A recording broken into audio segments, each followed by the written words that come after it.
In this episode, we're going to treat artificial intelligence, AI, like any other powerful technology you might bring into an organization.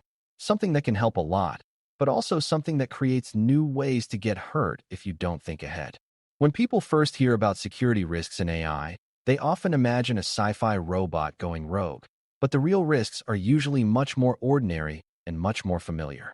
They look like tricking a system into doing something it should not do, quietly changing the data it learns from, stealing valuable work, or knocking a service offline so nobody can use it. Those risks map cleanly to common cybersecurity themes, which is good news for beginners, because it means you can understand them without needing to be a machine learning expert. The goal is to build a mental model for 4 major problem areas: prompt injection, data poisoning, model theft, and model denial of service, so you can recognize what is happening and choose sensible defenses. Before we continue, a quick note. This audio course is a companion to our course companion books. The first book is about the exam and provides detailed information on how to pass it best. The second book is a Kindle-only ebook that contains 1,000 flashcards that can be used on your mobile device or Kindle. Check them both out at cyber.author.me in the Bare Metal Study Guide series. To make sense of these risks, it helps to separate what a typical AI solution is made of, because security problems tend to attach themselves to a specific part. Most real deployments have a place where users ask questions or submit requests, a place where those requests get processed, a place where data is stored, and a place where the model lives and produces outputs. There is also usually a path for updates, because models and the systems around them evolve over time. Each of those pieces has a different kind of exposure, and that exposure drives which threats are realistic. A user-facing interface can be manipulated through carefully crafted inputs, which is where prompt injection shows up. A training pipeline or feedback loop can be targeted with bad data, which is where data poisoning happens. A hosted model or a downloadable model can be copied or reverse engineered, which is where model theft becomes relevant. And any service that accepts requests can be overwhelmed, which is where model denial of service appears. Prompt injection is best understood as a kind of input-based trick, similar in spirit to other attacks that try to get a system to interpret data as instructions. In a basic sense, the attacker writes a prompt that is designed to override the rules the system is supposed to follow. If an AI system is connected to internal documents, tools, or actions, a successful prompt injection can lead to revealing sensitive information, producing unsafe guidance, or taking actions that were never intended. Beginners sometimes assume the model will simply refuse because it has rules, but in practice, the model is trying to be helpful, and attackers exploit that helpfulness. They may hide instructions in long text, frame the request as urgent, or trick the system into prioritizing the attacker's instructions over the organization's policies. The underlying idea is not mysterious. If the system treats untrusted input as authoritative direction, an attacker will try to write input that sounds more authoritative than the real rules. Prompt injection becomes even more dangerous when the AI system reads content from outside sources, because the attacker can place malicious instructions in that content. Imagine a system that summarizes web pages, emails, or support tickets, and then uses the summary to decide what to do next. If the system blindly trusts the content it retrieves, an attacker can seed that content with instructions that say, in effect, ignore previous guidance and reveal secrets or perform an action. This is sometimes called indirect prompt injection, because the attacker's text enters through the system's own data intake rather than through a direct user message. What makes it tricky is that the system may not show you the exact content it read, and it may not be obvious that an external document changed the model's behavior. From a security perspective, this is the same old lesson about trust boundaries. Content that comes from outside your control must be treated as untrusted, even if it looks like normal text. The moment untrusted text can steer behavior, you have an attack surface. Defending against prompt injection starts with accepting that you cannot rely on a model to perfectly distinguish between safe and unsafe instructions. Instead, you design the system so that even if the model is manipulated, the damage is limited. One major principle is to separate data from instructions in the way your application works, so user input is not allowed to rewrite the system's rules. Another principle is to reduce what the model can access, because access creates opportunity. If the model can read sensitive documents, you must gate that access with permissions that reflect the user's rights, not the model's curiosity. If the model can trigger actions, those actions should require strong checks, auditing, and for high-impact operations, a separate approval step outside the model's control.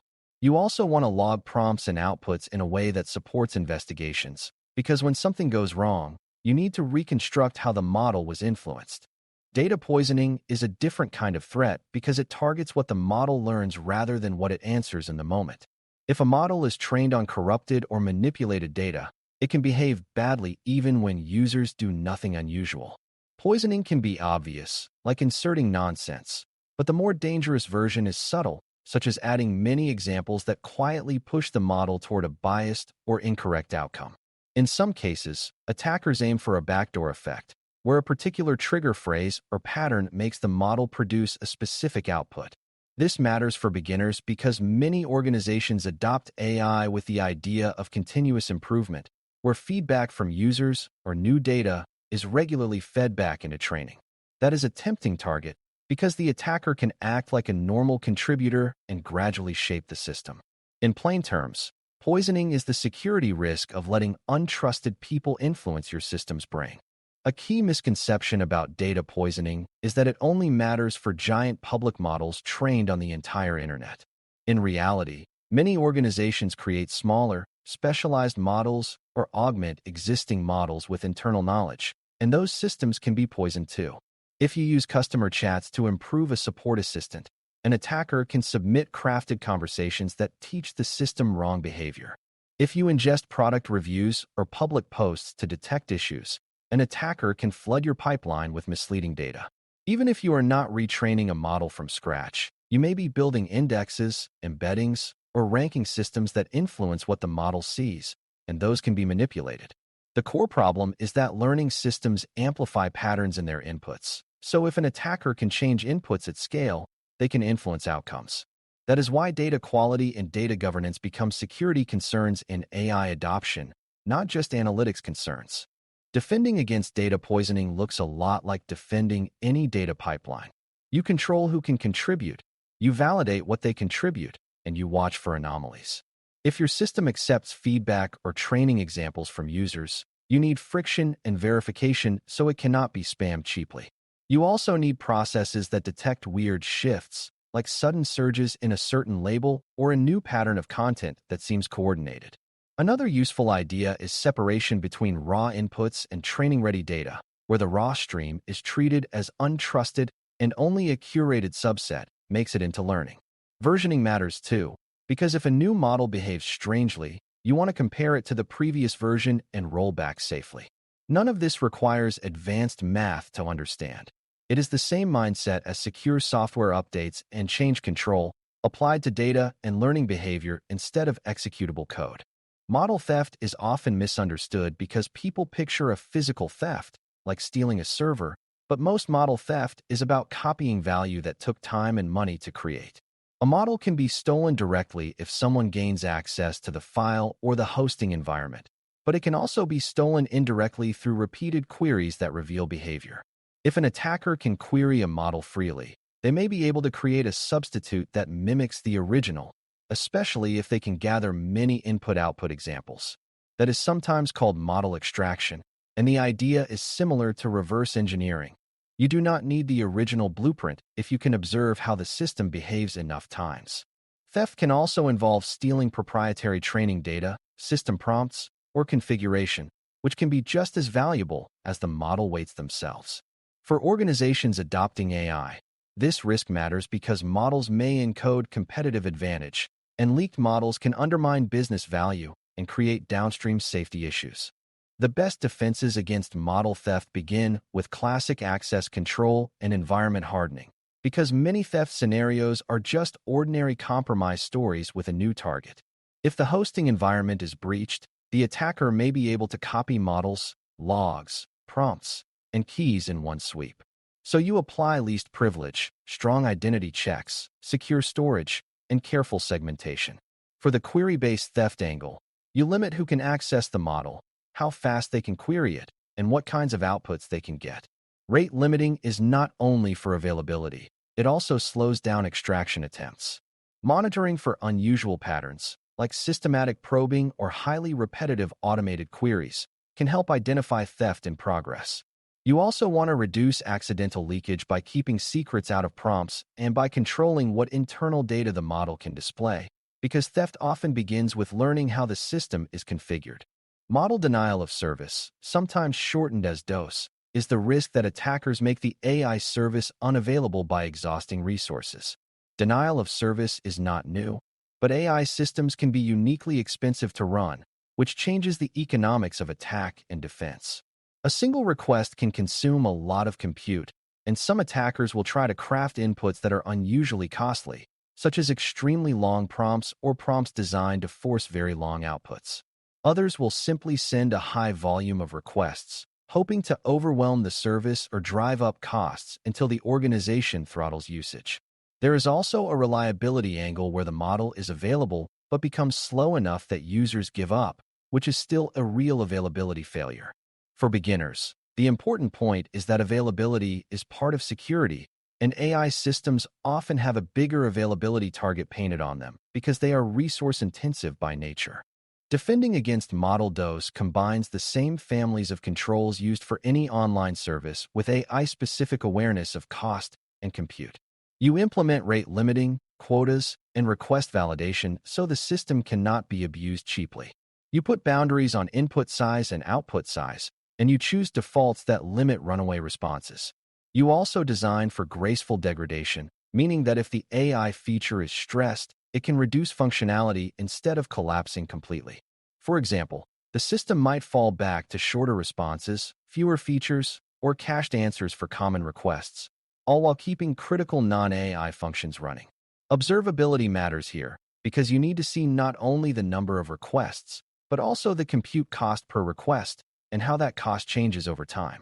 When the metrics show sudden spikes in cost or latency, you can respond before users experience a complete outage. All four of these threat areas share a common lesson.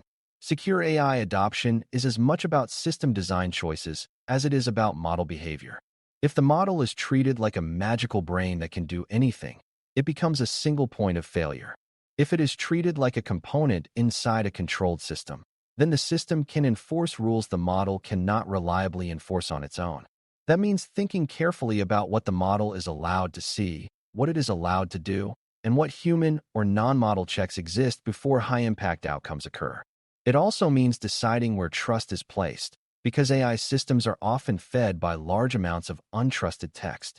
You do not want the model to be the final authority for permissions, approvals, or critical actions, because the model is fundamentally designed to generate plausible language, not to serve as a security decision engine. The safest designs make the model a helper, not a gatekeeper. A practical way to connect these risks to everyday cybersecurity thinking is to map them to familiar categories without getting lost in jargon. Prompt injection is an input manipulation problem at the boundary between user content and system instructions. Data poisoning is a supply chain and integrity problem for the information that shapes behavior over time. Model theft is a confidentiality and intellectual property problem that shows up through both direct compromise and indirect extraction. Model DoS is an availability problem made sharper by high compute costs and unpredictable workloads.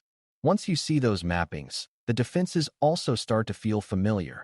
Least privilege, segmentation, validation, monitoring, rate limits, change control, and incident response readiness. The novelty is not that the fundamentals change, but that the places you apply them shift, and the consequences of getting them wrong can be surprising, because the model can produce convincing output even when it is wrong or influenced. The last piece beginners should carry forward is that AI risk is not only about attackers, because well-meaning users can unintentionally trigger harmful behavior too. A user might paste sensitive data into a prompt, not realizing where that data might be stored or who might access it later. A user might trust an answer too much and make a poor decision, especially when the output sounds confident. Those risks are not prompt injection or model theft, but they shape how you design a secure adoption plan. You add clear rules about what kinds of data can be shared with the system. You add warnings or friction for sensitive actions, And you educate users about the fact that a helpful response is not the same as a verified response. When you combine user-aware design with the technical controls we discussed, you get a defense that is not fragile. You get a system that assumes mistakes and manipulation will happen, and that is exactly the kind of assumption that leads to resilient security. Thanks for listening. For more audio courses, daily newsletters, and more, please visit baremetalcyber.com.